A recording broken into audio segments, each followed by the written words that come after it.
We put this together to benefit and bless as many people as will hear. Caught in embracing definite, living in a grace that lives within. How could it get much better than this? This has been a burden on our hearts for years, that Christians sitting in pews, praying every day, communicating with one another, are just as sick as the rest of the world. Let your light shine through, illuminate the darkness, flashes of grace around us. I can't contain it for you.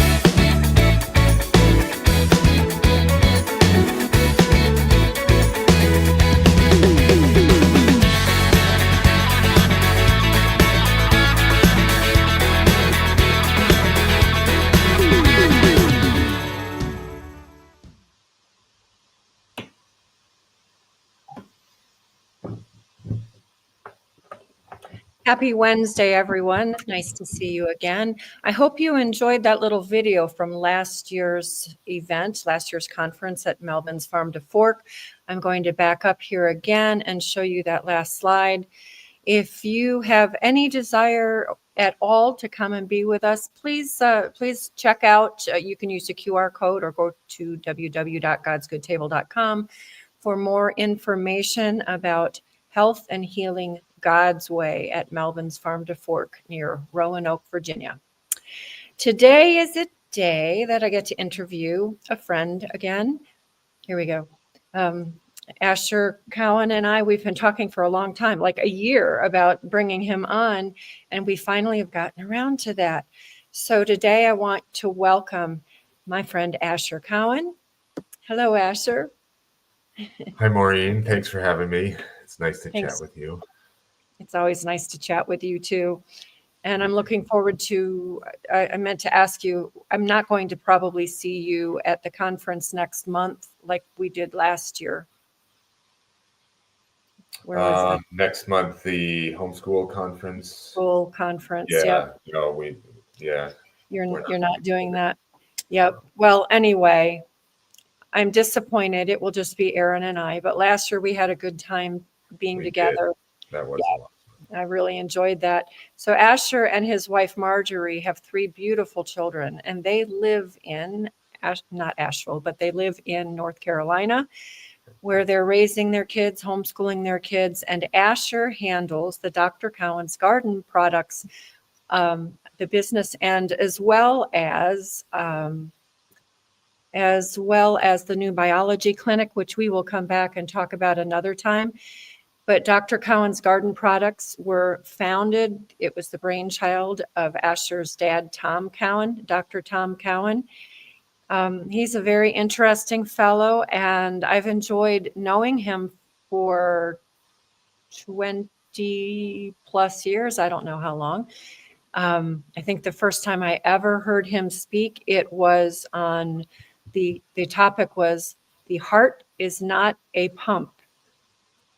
And my head was kind of spinning with that. I've heard him give that talk a couple of times now, but he's a really knowledgeable, interesting, and kind man. And you are as well. Oh, thank you. I'm so glad you're working with your dad, which is a really special thing. But you're all on the same page and doing the same kinds of things and helping us all to get healthy and stay healthy.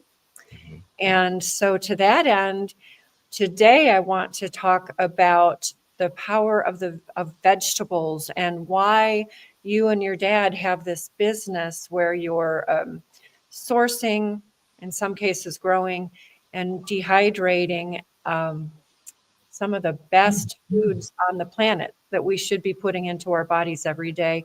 I'm excited to talk about that, and I'll share some of what I use the products for and how I find benefit. But we're going to start by asking you a little bit more about yourself. Sure. And how this came to be to begin with. Yeah, so to begin with, it was my dad's idea for the product. He was living in San Francisco at the time, practicing medicine, and encouraging his patients to eat more vegetables, and specifically a wider variety of vegetables, because the variety really gives us all the spectrum of nutrition that we need. It's the different colors, different parts of the plant, whether it's a root vegetable or a leafy green vegetable. You really need that variety of color to get the full spectrum of nutrition. So at the time he had access to huge community garden, so tons of stuff, and more than he could possibly need. And he also went to a restaurant around that time, and they were seasoning their food with vegetable powders. So that's kind of where the light bulb went off, and he said, well, if I could make my vegetables into powders, give them to my patients, then I can solve this problem of them not eating enough vegetables. And so it is actually very easily solved that way. It is. And so he told me about that idea for the product, and I, together we turned it into a business. So a variety of different vegetable powders. He started off growing them, so we would take the vegetables that he was growing, turn them into powders, and then sell them to our customers. So it was literally Dr. Cowan's garden. It was because it was his garden that we were selling the produce from. Yeah. So that lasted a while, selling the vegetable powders, and then we, just gradually added more and more different product lines that complemented, what we were doing, and that the customers would like, and here we are today. Yeah, that's really neat. It's been how long now? It's at least coming up on 9 years. Okay, all right. 9 years since we launched the website. Yeah. Now, there's a reason I need to say that I buy your products instead of going on Amazon and just buying dried vegetable powders. Mm-hmm.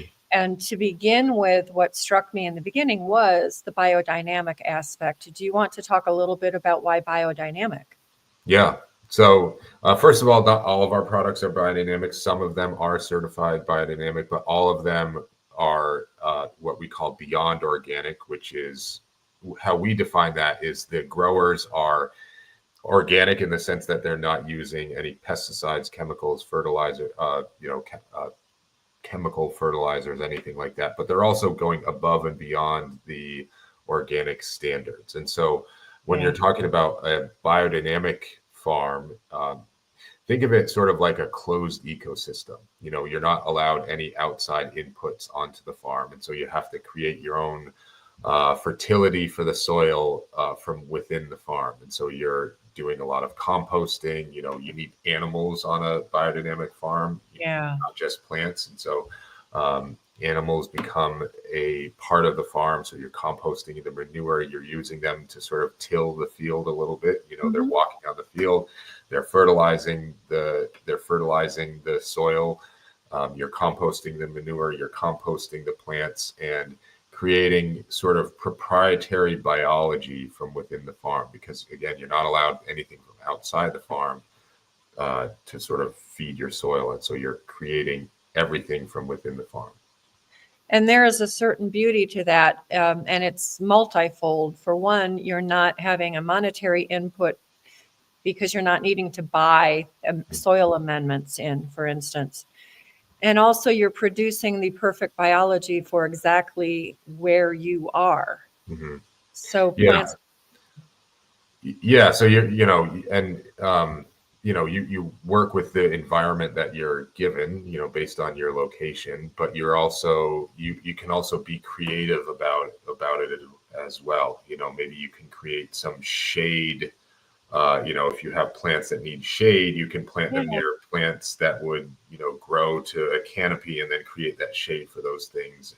Or you could, create ponds within your farm to catch water and then irrigate your fields that way. So you end up being a lot more creative about how you go about things, because you're working with nature, you're working with animals and creating, this sort of cycle of life on the farm. And it shows up in the plants, in the health of the plants, in the health of the animals, and then ultimately in the nutrient density of the, animal or vegetable or fruit that you end up eating. And so,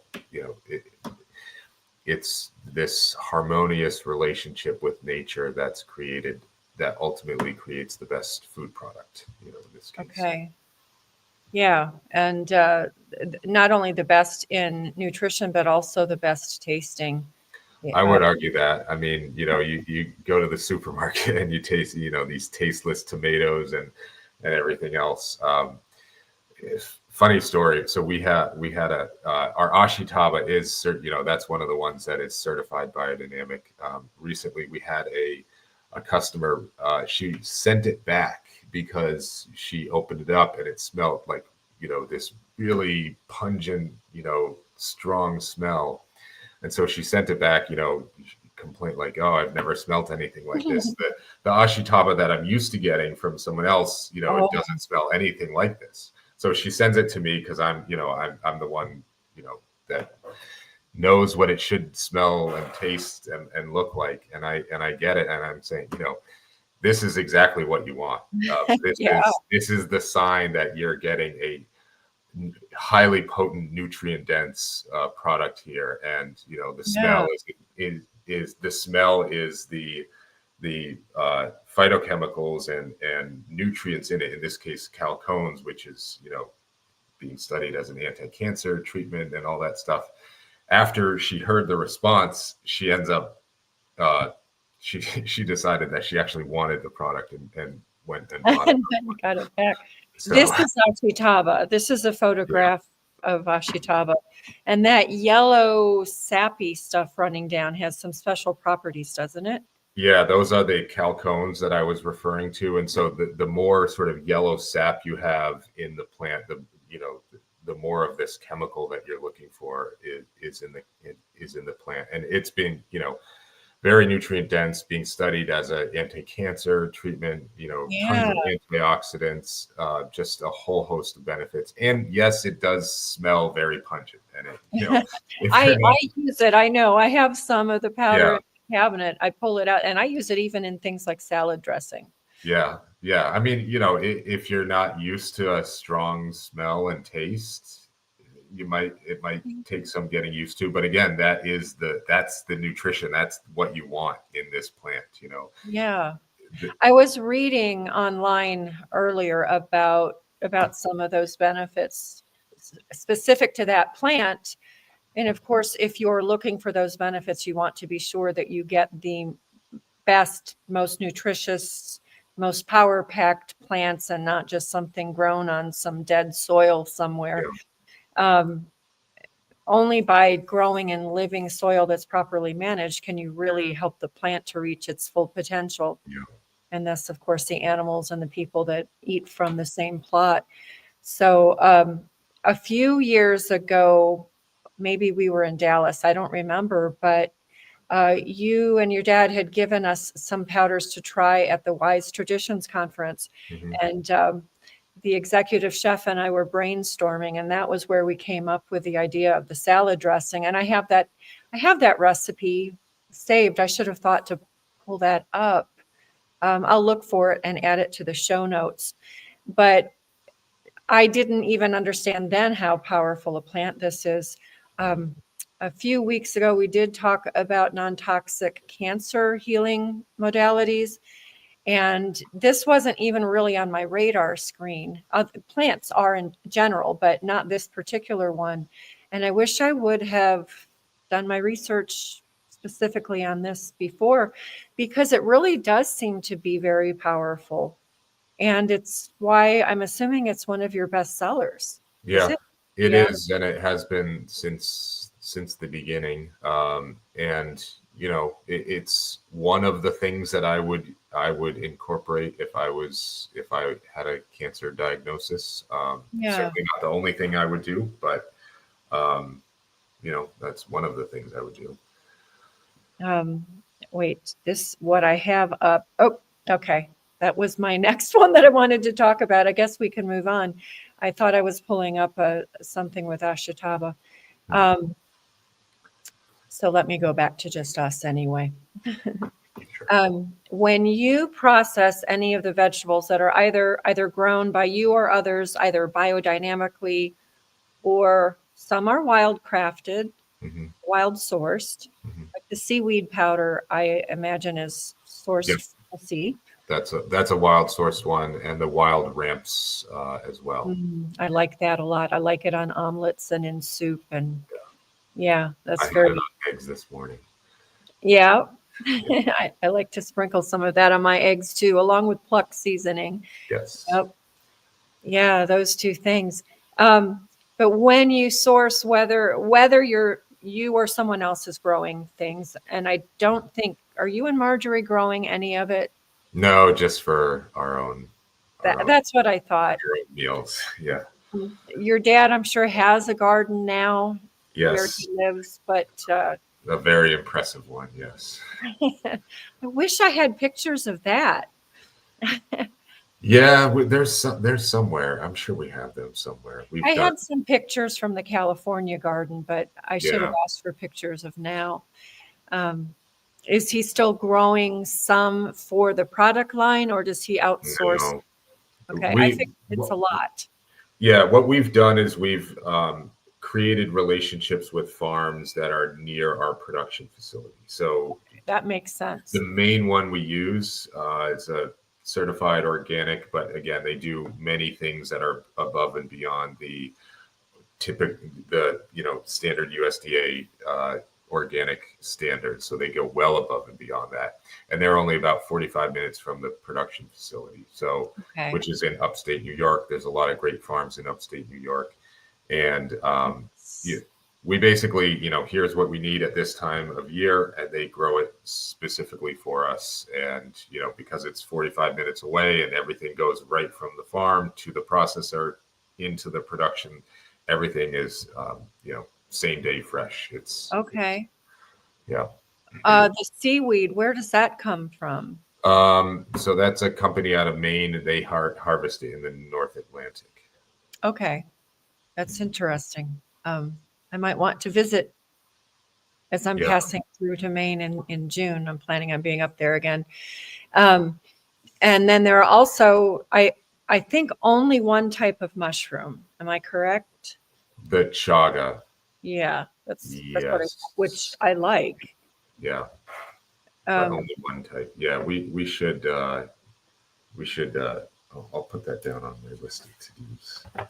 Mushrooms. But yeah, no, I love mushrooms, and I believe in the health benefits. They're incredible detoxifiers, and yeah, we should probably have some more mushroom-based products. yeah, they're so powerful.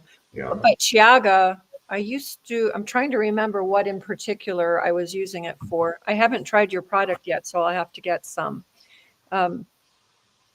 I use lion's mane Hmm. for mental brain health Hmm. more than anything. The chaga is, It's said to be the C word cancer. mhm. And so what you do is you kind of boil it down and make a tea out of it. Yeah. That's our sort of favorite way to use it.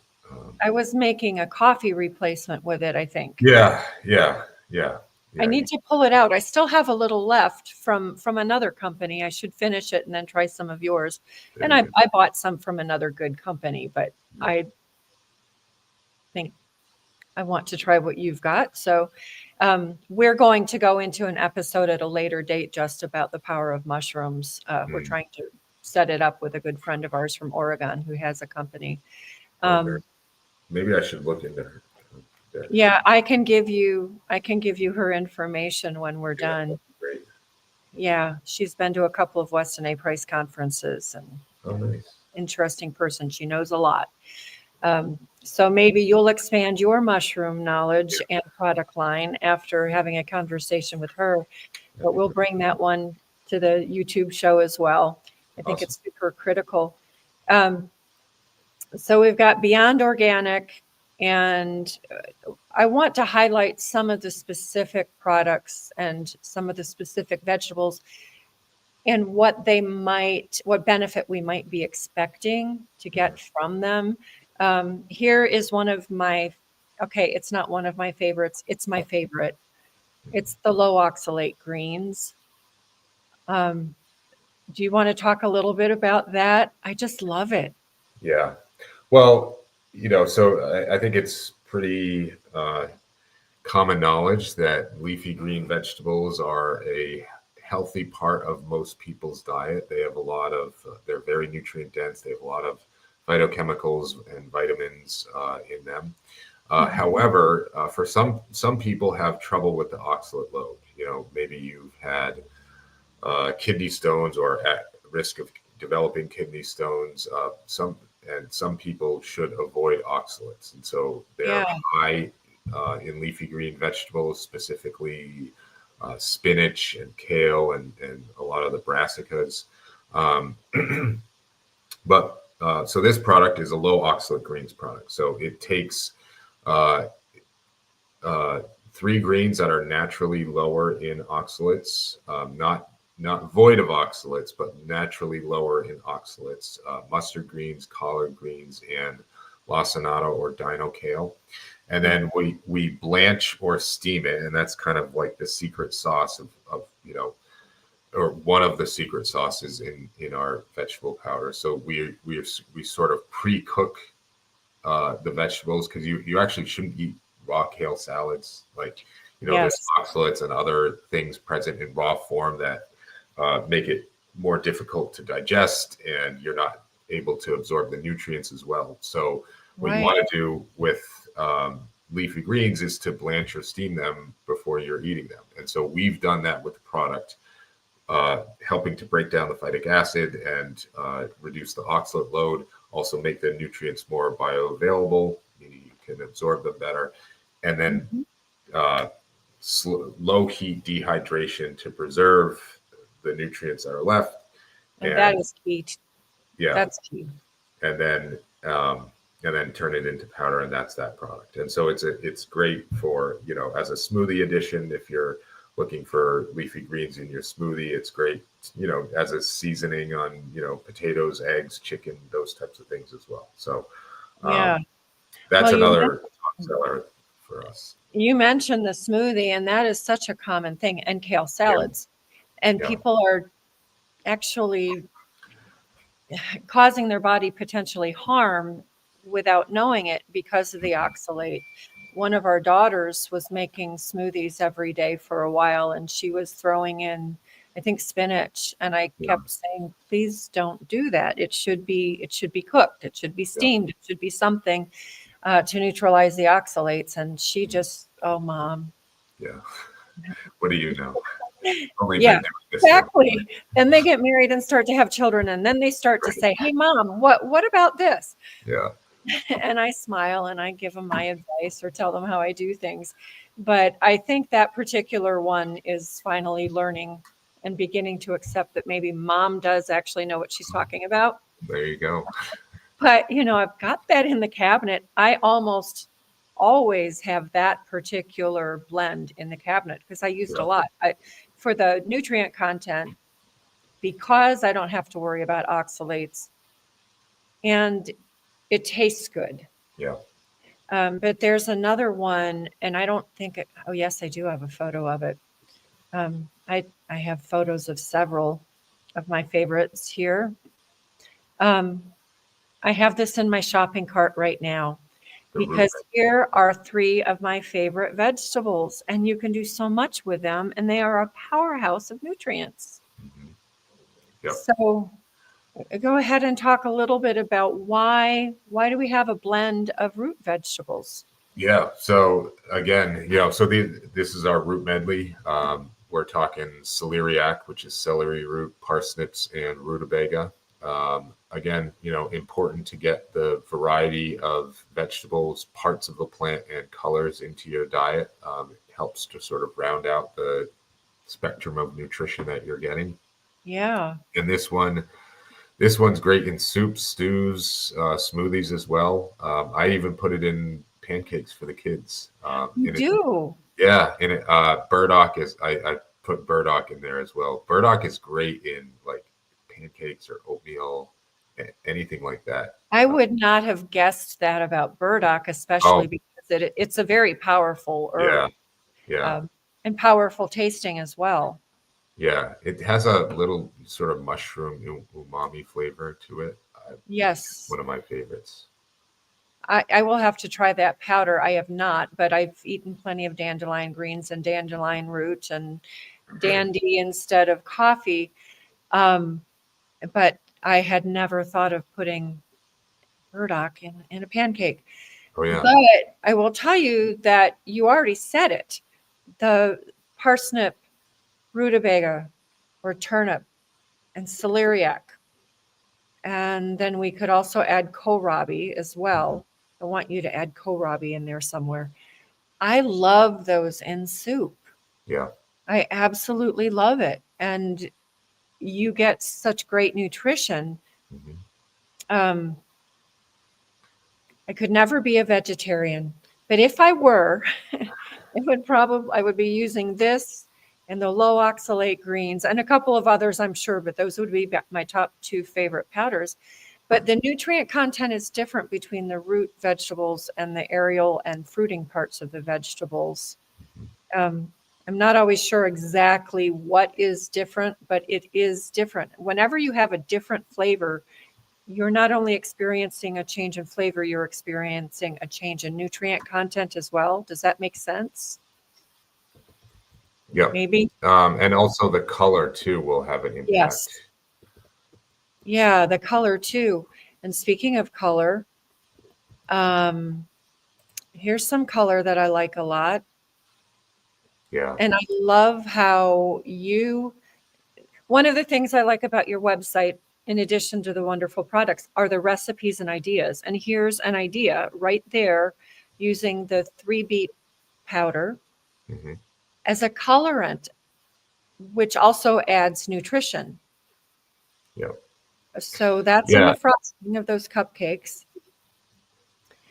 But the beets are one of the most mineral rich of vegetables that I know of. Maybe there are more, but I used to make, and actually I still do make beet kvass. I have some on the counter now.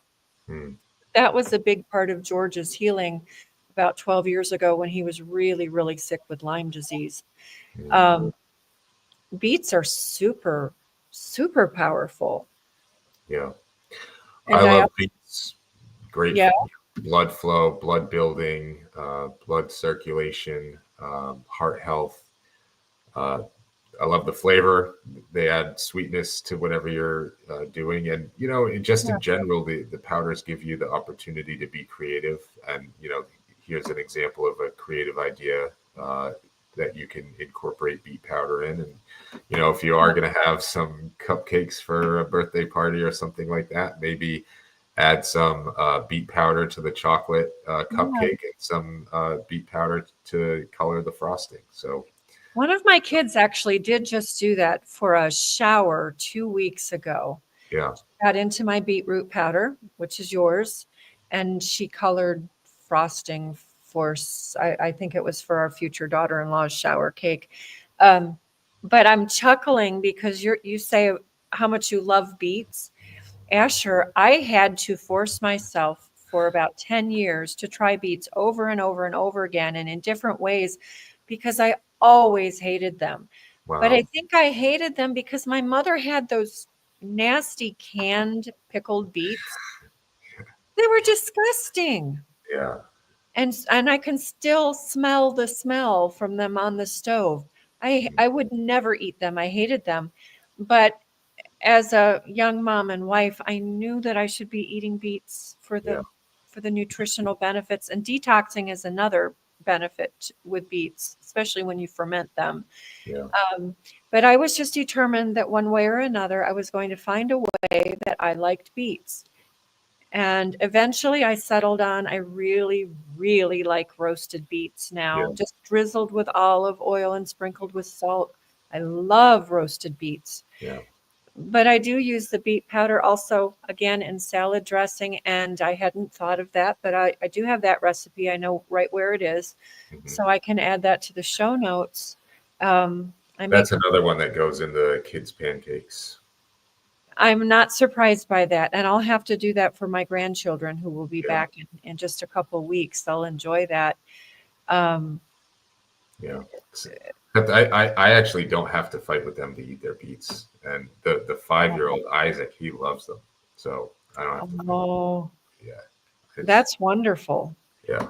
I think there is a photo of something else. Oh, that's not that is beet. Yep. That is powder. Threefold savory there. Oh, I'm sorry. That's all right. I need my glasses. Okay, now I can see it. Well, that's a good one. The threefold blends. So the concept of that is to use at least one of the different parts of the plant. So it's a blend of the root vegetable, leafy green vegetable, and the flowering or fruiting vegetable. So this one has carrots, peppers for the fruiting vegetable, kale, Swiss chard, and leeks in this one. So gives you the variety of different parts of the plant, gives you variety of colors, and this one is, great flavor. The leek comes through probably most in this, and so you're having that, sort of oniony, garlicky flavor comes forward most. It's really good on, fish, chicken, eggs, potatoes, popcorn. Really good on popcorn. I haven't tried it on popcorn. Butter, salt, and threefold savory. Yeah, it's really good. I will try that. I make popcorn fairly often. There's also a threefold sweet blend. Yeah. So that one, I'll put that one in more tomato-based dishes, spaghetti sauce, chilies, soups, stews. That one can also be used in baked goods as well. It has a little bit of sweet flavor. It has beets and carrots and butternut squash in there. Oh, okay. That's what I was thinking. Yeah, in addition to kale and Swiss chard and I think that's it. Okay. So, yeah. That one. I need to try that. I haven't. Yeah. But the savory blend I really like. And I like the concept of using all parts of the plant to get all of the different nutritional aspects from each part, because it's not the same. And I also want to touch briefly on when we talk about color in plants, and people associate that with vitamin A, typically. And I'm always saying there's no vitamin A in a carrot. So with the vegetable powders, no matter how colorful they are, anytime that they are at least lightly cooked and served with a fat, we get a lot more nutrition out of them, including the possibility of forming true vitamin A. But does that hold true with all of the colorful vegetable plants, including, say, beets and squashes? I believe so. I mean, we don't get into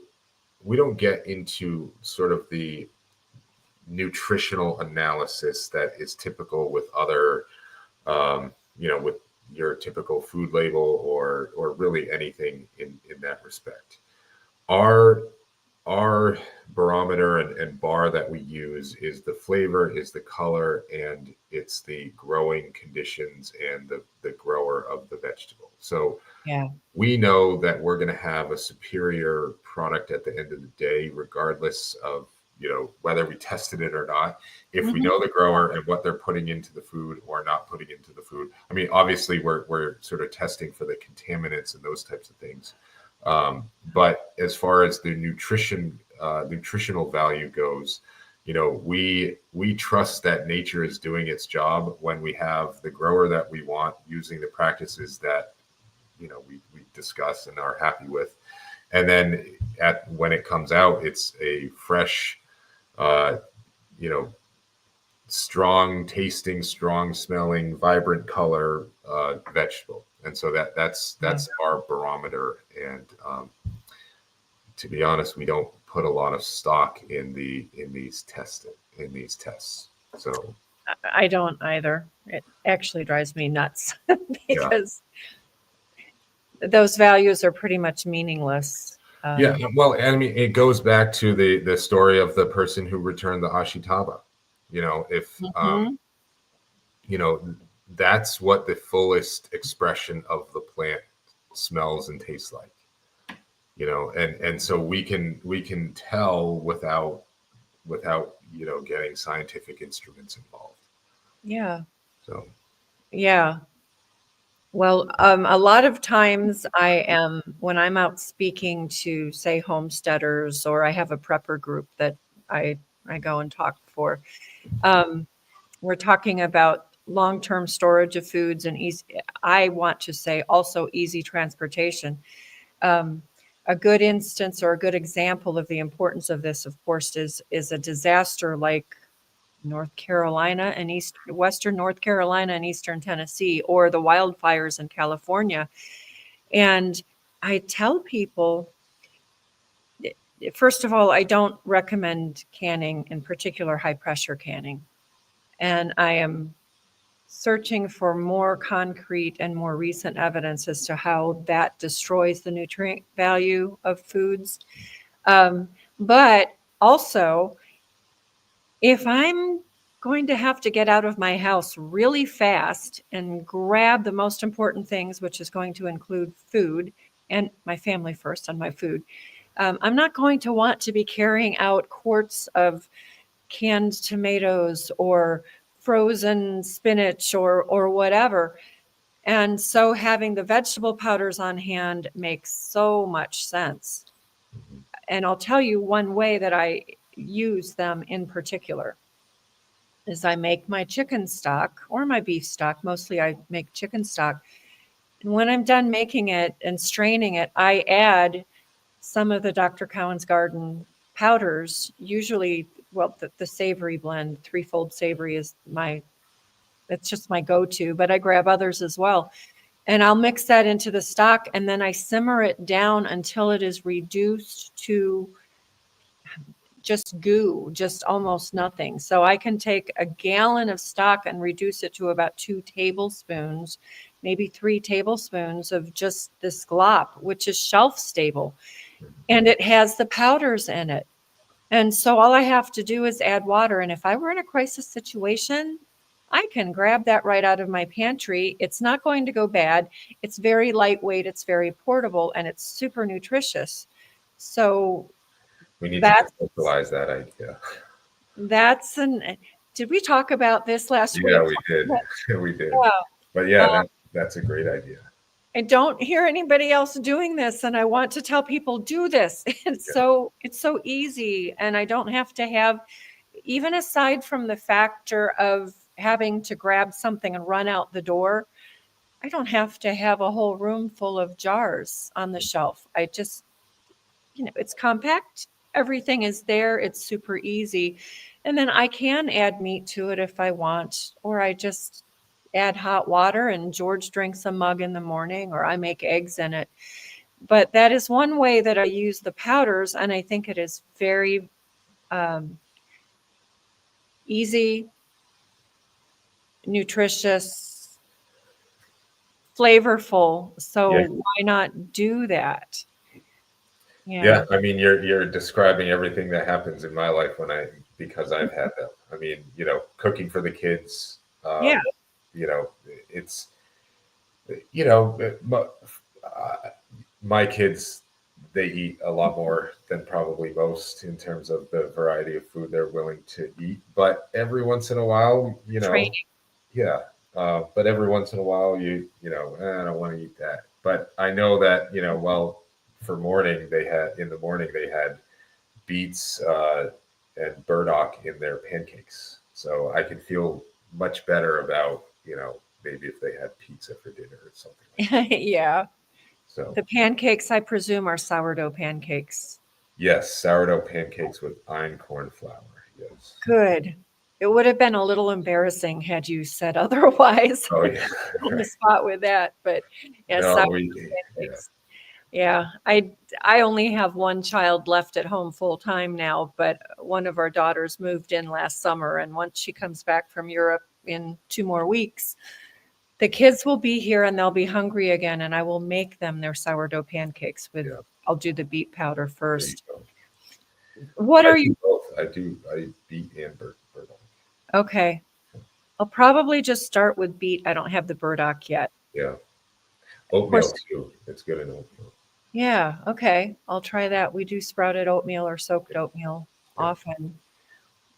Well, you're probably already telling me some of your favorite things, but I want to know, do you have a favorite powder and a favorite recipe that you make with it? Or maybe you have a few. Yeah. I mean, so it depends. It's like, I don't put, I guess my favorite one, the one that I use most frequently would be the pepper salt. I like spicy, and it's Yeah. really good. It has a blend of a variety of sweet and spicy peppers. Um, Real amazing flavor, and I put it on everything. Eggs, chicken, fish, vegetables, everything, except Yeah. maybe not like sweet stuff, but so that'd be my favorite, and it's a really good one. Close behind that would be the beet powder. The versatility, and you can use it in everything from spaghetti sauce or a soup to a brownie and frosting. So Yes. um, Yeah. and brownie, I mean, we have a brownie recipe on the website that's really good, and it just makes it like this rich flavor with the beets. It really adds a lot of flavor to it in addition to the nutrition. So Do you use chocolate in that, or do you use carob? I'm just curious. we use chocolate. Yeah. I do too. I don't love carob, and it's like it's a dessert. It's not an everyday thing. Yeah. I'm not worried about it. Yeah, I mean, honey, and Yeah. it's fine. Or maple Yeah. syrup. Yeah. So that's what I do too. I need to plug my laptop in. I forgot to plug it in, and I sat out here and moved the cord, and it's about to die. So I'm going to put up another slide, and I want you to tell me what you like to do with this. We've talked a little bit about the seaweed. Here's seaweed. Oh, well, that one, we have a lot of people that tell us they just use that as a salt substitute. So, anything, I mean, yeah, it's good. It's good, like here, in a soup, on rice, on eggs, on fish, um, vegetables. Just use it as a salt substitute, and you also get a little bit of the seaweed flavor with it. But What yeah, type of seaweed is that? Is that a kelp? I think so. But in this product, you have dulse, wakame, and kelp. Yeah, I want to try that. It looks and sounds good. And I do know a lot of people who use various seaweeds as a seasoning anyway. And my kids and husband like to just eat the seaweed flakes. So Yeah, I'm sure that they would enjoy this very much. yeah. I'm curious, who writes the recipes for your website? We have like a private, person who does that. She sends us one recipe a week, basically. Her Okay. name's Esther. Okay. She's just someone that we met along the way, and we've been working with for several years now. Okay. I wasn't sure if it was maybe you or Marjorie or your Oh, dad or somebody else. I'm trying to get Amia to do this. Yeah. This is kind of like it'll be like a homeschooling type project that we work with her, but she's getting into cooking. She's made some recipes. She made a really good cornbread and she used the orange zest olive oil in that. Uh-huh. It was really good. So I'm like, Amia's my daughter, by the way. Yes. I knew that, but they Maureen didn't. knows that, but yeah, Yeah. people watch. Yeah. And she's 10. So she's getting into cooking. And I said, hey, if we can make some sort of arrangement if you want to make a recipe and, write up your recipe and take a picture and also Yeah. cook it. So trying to encourage her to do that. So maybe Yeah. you'll see an Amia recipe in the near I hope so. hopefully. I hope so. I would actually enjoy cooking with her either in your kitchen or mine. So we'll have to keep that in the back of our minds and see if we can make that happen. Yeah. I enjoy cooking with kids, and all of our kids I taught to cook from a very young age. Yeah. And She's most of them still do. she's getting pretty good. So yeah. Teach them while they're young. Yeah. I mean, she's cooked, she's cooked full dinners before. And we have a big garden and all that stuff. And I'm incentivizing her to do some of the food preserving. So you can do frozen okra, Yeah. a whole bunch of things to preserve some of the food from the garden. And I'm going to encourage her to do that. So, do you have her fermenting as well? Yeah, we make sauerkraut all the time. I Yeah. got Isaac in there with the Because you make big batches. yes. Yeah, when we make for conferences, I always say the hardest part of making sauerkraut is cleaning up afterwards. And Yeah. when you're making 5 or 50 gallons at a time, it's a whole lot of mess. Yeah. We don't have that big. We have one of those crocks. I think it's A harsh type crock. I have one too. Yeah. so Yeah. I get the kids love to help with that. So That's neat. Would you ever consider doing a low temperature dehydration for any type of fermented food, anything at all? I'd like to see. Yeah, that'd be interesting to see what we could do with that. I mean, we are soon going to have a raw fermented sauerkraut that we'll be able to ship to people. So Yeah, good. No heat in the process. It's not shelf stable, but it can serve. It can ship. Yeah.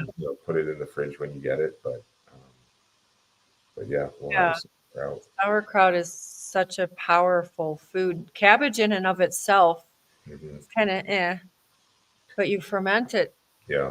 And it's amazing, which is why if there is a product line from Natural Hope Herbals that incorporates some low temperature dehydrated fermented vegetables, and I can get back to you later with that. Yeah. But I don't know their process. I've been in their facility to see everything else, but I haven't seen how they do that. But it would be nice to be able to just take something, mix it into a smoothie. Yeah. Or add water and whatever, but maybe that's something for the future. But I really want to encourage people to eat more vegetables, and having such excellent products on the shelf makes it easy. So my family gets their vegetables whether they know it or not. Right. And they don't complain. I don't mean that they would, but they get organ meats, other people who come over, and we just don't tell them what they're eating until afterwards. And then people learn, watch out. You should ask her first what she's making. If you don't know what's in there and it tastes good and it does no harm, then why does it matter? I don't know. Trust the cook. Yeah, trust the cook, and it'll help you. But Asher, I consider the dehydrated vegetables as an integral part of my kitchen. They're in my pantry. I use this, that, or the other thing every day, and I would encourage other people to do the same. But as we talked about in the beginning, it is important how the vegetables or how any product is raised or grown. And I know that with your products, I don't have any questions about that. I know that they're as good as you can possibly find. And I just feel great using the products for my own family. So I appreciate that. And we take a lot of care into vetting our sources and making sure that everything is up to our standards. I think at the end of the day, that's what our customers pay us to do.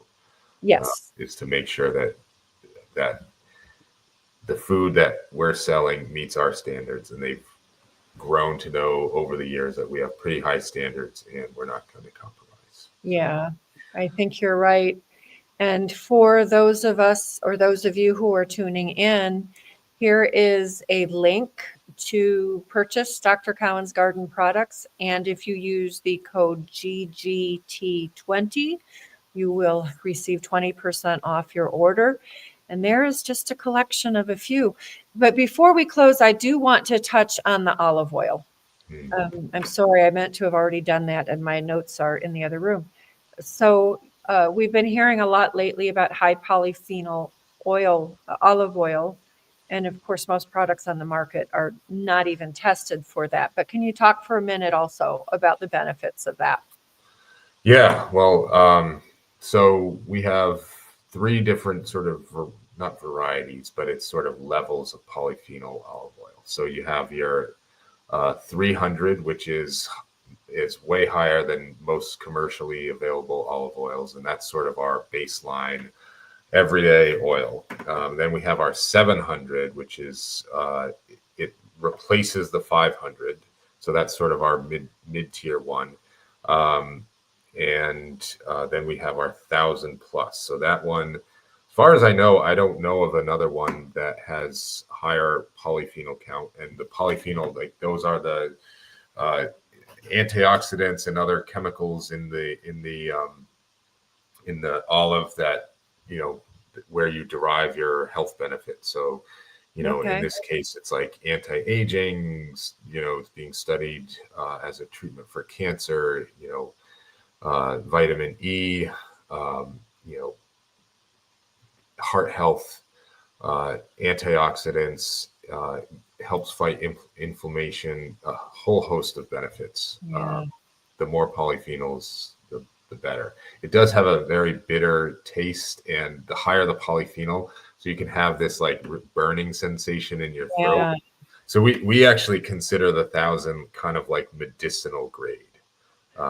You're talking, that's it's a super high potency product, 1,000 polyphenol. Not what you're putting on your salad dressing. That's like, we almost recommend it as a medicine, take a tablespoon a day, that type of thing.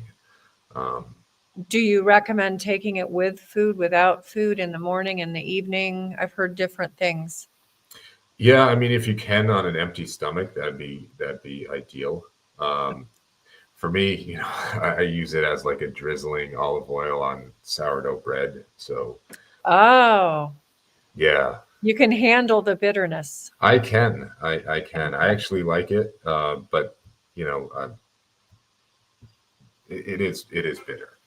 So if you're not used to that level of bitterness, it takes some adjustment. But yeah, I've adjusted over the years.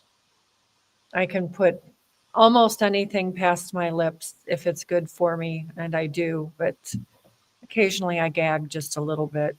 Yeah. Can't think, there was something recently that I just couldn't quite manage, but I don't remember what. But I wondered about that and wanted to talk about that because I have been reading and hearing a lot about the benefits of that high polyphenol olive oil. And yeah, I'm watching a documentary on YouTube, and Dr. Gundry comes on with his olive oil commercials. And I think, okay, I'll let it run. I listen. But then I'm reading some contradictory stuff here and there. So I really wanted to talk about that as well. And I plan to try some of that as well. Mm-hmm. But you mentioned was it the 700, which is infused with orange peel? It's not quite the 300, so it's kind of like a probably a lower tier than the 300. It's probably in the 200 range. And we have one that has lemon and one that has mandarin orange. Okay. And it's great for flavor. It still is a high polyphenol compared to regular commercially available olive oils. Yeah. It doesn't come to the level of the 3, 7, or 1,000, but it's still a very high quality, high polyphenol compared to regular commercial, and has the flavor. So Where do you get the olive oil from? it's it's in Greece, so it's a single estate.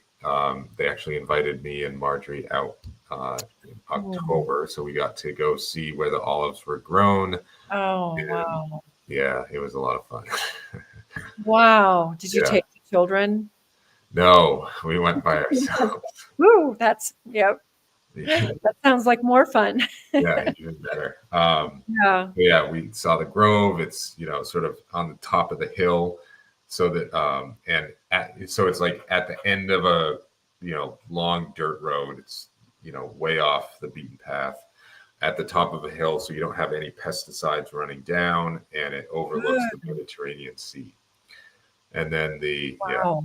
beautiful. And then the olive press is about a 25-minute drive down the street. So we were there for harvest season, and you see them, shaking the trees, catching the olives in nets, putting them in baskets off to the 25 minutes down the street, off to the press olive oil container. All in Wow. all in the span of a couple hours. So it's like the freshest you could possibly imagine. That sounds phenomenal. Now I really Yeah. want to try it, but I also Yes. want to go visit the It olive. was a lot of fun. They treated us very well. That is really neat. And I wrote an article last fall that's on our website titled, I think, The Olive Oil Dilemma, something like that, in which we discuss how convoluted the olive oil industry is. And so you really do need to know where your olive oil is coming from. Yeah. And, I'm learning a little bit more about the olive oil industry. If you're, you want ideally single estate. When you're getting into multiple countries, even that's when a lot of the cutting and the shenanigans for Alterations, yeah. So they're mixing in other oils. It could be they're mixing in maybe acid to make to raise the acidity level so that it'll test as extra virgin. So there's a lot of stuff going on in just regular commercial olive oil. So, and it's not on the label. Yeah, not on the label. So single estate if you can. I've been and surprisingly, Italy is one of the worst countries to purchase olive oil from. Yeah, because they're possibly the guiltiest party of all. Yeah, but that's crazy. That's just crazy. But I'm big business in Italy. But yeah, so we've we saw the production, we saw what happened, and well, it would be very good drizzled over something, a steak or something, and sprinkled with like the savory blend. I'm always going back to that savory blend because it's my favorite. But well, you've given me some good ideas. Now I want to go run into my kitchen and pull out the best. I have one really good olive oil in my cabinet that I haven't messed with yet. And pull out some powders, and I have some chicken feet thawing, and along with drumsticks and wings to make some good stock. So I think I know what we're going to have for dinner. Nice. There you go. Yeah. Asher, it's really been wonderful having this conversation with you. Is there anything you'd like to leave our audience with? Let's see. Well, it's just important to know where your food comes from, and that you can trust your growers, processors, and everyone in between. There's all these scandals about, I'm sure everyone's aware of, the food coloring scandals with, I think, the Fruit Loops and all that stuff. I mean, the entire industry is about cutting costs and, scaling as you can produce more and more. And so, with all the inflation happening, the natural response is to try to see where you can cut costs and, replace ingredients with cheaper ingredients, and it just turns into a whole mess. So really important to know what you're putting in your body. If you can grow the more food you can grow and produce yourself, the better, obviously. But if you can't, make relationships with farmers close to you, get to know who grows your food, how it's produced, and I think you'll go a long way towards promoting better health for you. So Very good. I always say just eat real food and know where your food is coming from. So we will put links to Dr. Cowan's garden products in the show notes, and we'll come back at a later time and talk about the other business. Yeah, sounds good. Which I'm really excited, but we'll wait a little while. So with that, we'll end for today. And everyone, again, here is the link for the direct link to the company's website. And again, you can get 20% off by using that code. We have some other really cool and fun interviews coming up, so just be on the lookout. And we really appreciate your tuning in. Please do like and subscribe. We have goals in mind. Please subscribe and share our videos with others. If you know anyone who's interested in how they can increase their family's consumption of really high quality vegetables, share this video with them about Dr. Cowan's garden products and others. And just hang around, and we'll be back next week with another show, another interview. Until then, have a great time. And don't forget to check out the conference at the end of April. Go to www.godsgoodtable.com for more info on that. Thank you very much, and have a good rest of your week.